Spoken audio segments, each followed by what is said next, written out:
E aí, pessoal, tudo tranquilo? Vamos fazer a correção então da avaliação, né? Ou seja, fazer a recuperação. De repente tentar verificar algumas dúvidas aí que ficaram na avaliação e tentar melhorar a nota, né? Vamos lá então. O número 1 fala o seguinte: dióxido de carbono, CO2, presente na atmosfera e nos extintores de incêndio apresenta ligação entre seus átomos do tipo.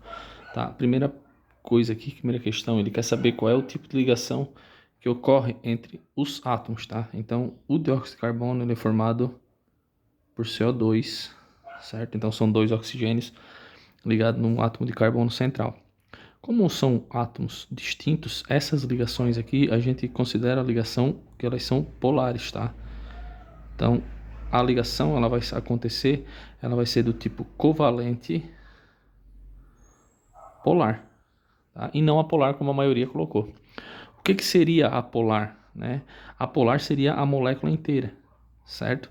E o que torna a polaridade é essas ligações, o que torna a molécula apolar são essas ligações covalentes polares em sentidos opostos. Então uma vai anular a outra. A molécula daí, no caso, ela vai ser apolar, tá? Porém, as ligações elas são polares, certo? E elas estão unidas por que interação? Como são moléculas apolares, é dipolo induzido, né? Dipolo induzido, então a gente chama de forças de Van der Waals, né?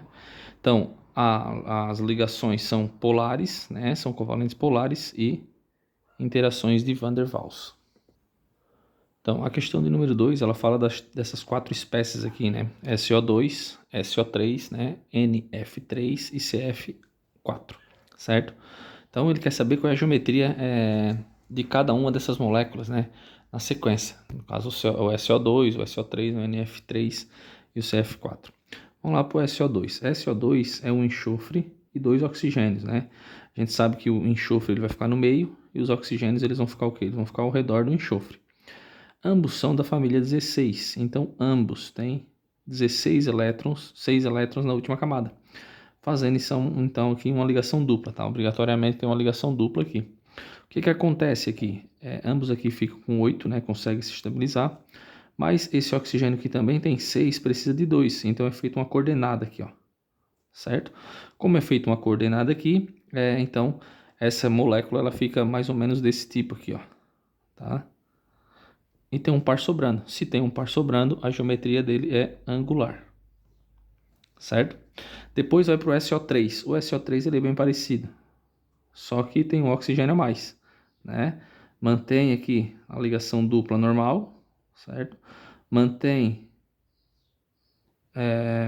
a ligação coordenada com esse oxigênio, mas esse parzinho aqui vai sobrar, então posso colocar um outro oxigênio aqui, né? Fazer uma outra coordenada, certo? Logo, essa molécula ela vai ter mais ou menos essa confirmação aqui. Isso indica que ela não tem par de elétrons sobrando no átomo central. Então, essa geometria seria trigonal plana, certo? Depois vem o NF3, tá? NF3. Então, tem um N, né? Tem um nitrogênio e tem 3 flúor ligados a ele. O nitrogênio é da família 15, logo tem 5 na última camada. E o flúor é da 17, cada flúor faz apenas uma ligação, tá? Porque o flúor já tem 7 na última. Então, nota-se que o quê? Nota-se que essa molécula tem um par de elétrons sobrando, né? Ela também tem 4 átomos igual essa daqui, né, de cima, porém ela tem um par sobrando. Então, essa geometria aqui ela é chamada de piramidal, certo? E por último, o CF4, né, que é o carbono que é da família 14, faz 4 ligações, cada flúor faz uma. Então, essa molécula vai ter essa conformação aqui.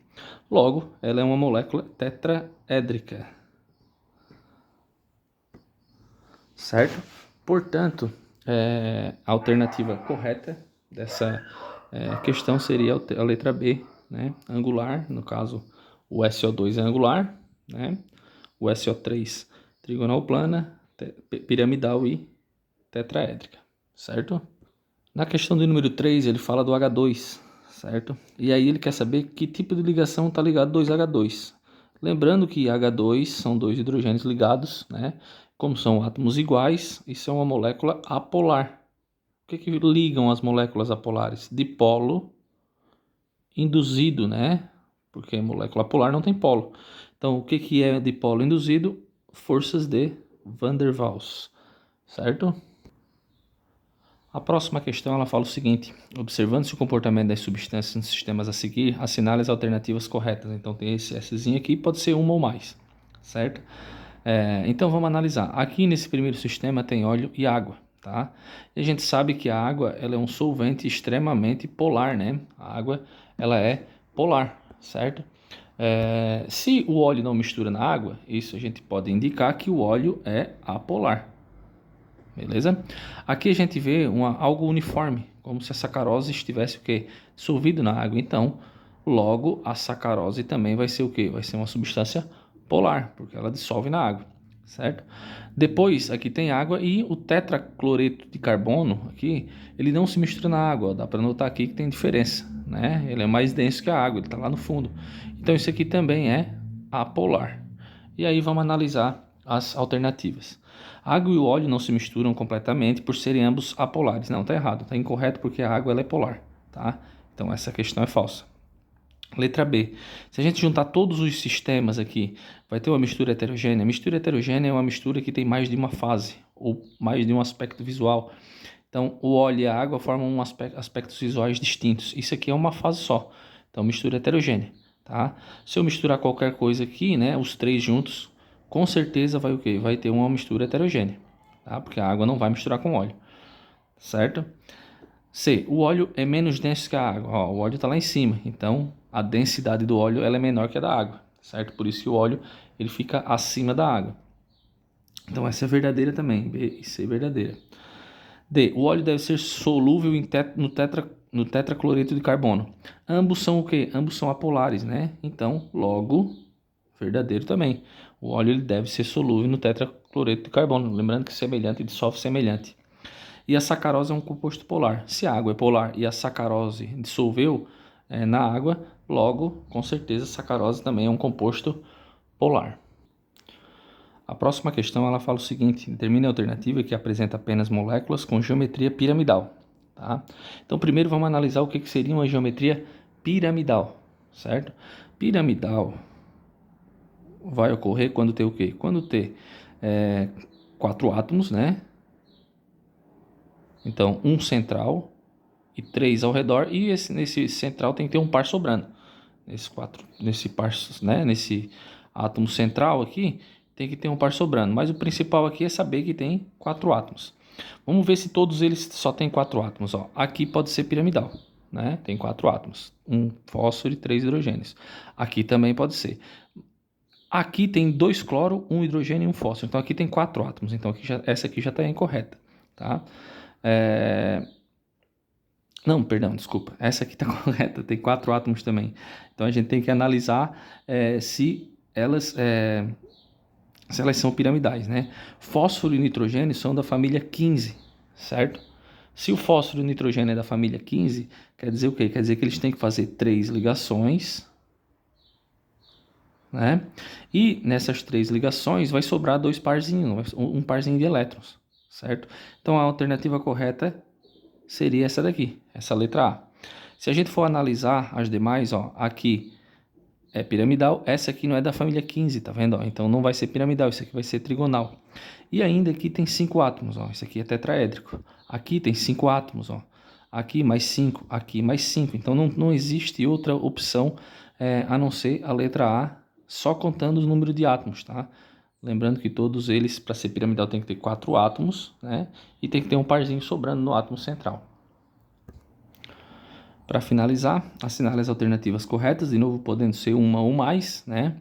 E aí as alternativas são as seguintes: moléculas do tipo AX3 sem pares de elétrons têm geometria piramidal. Não, AX3 são 4 átomos, ó, né?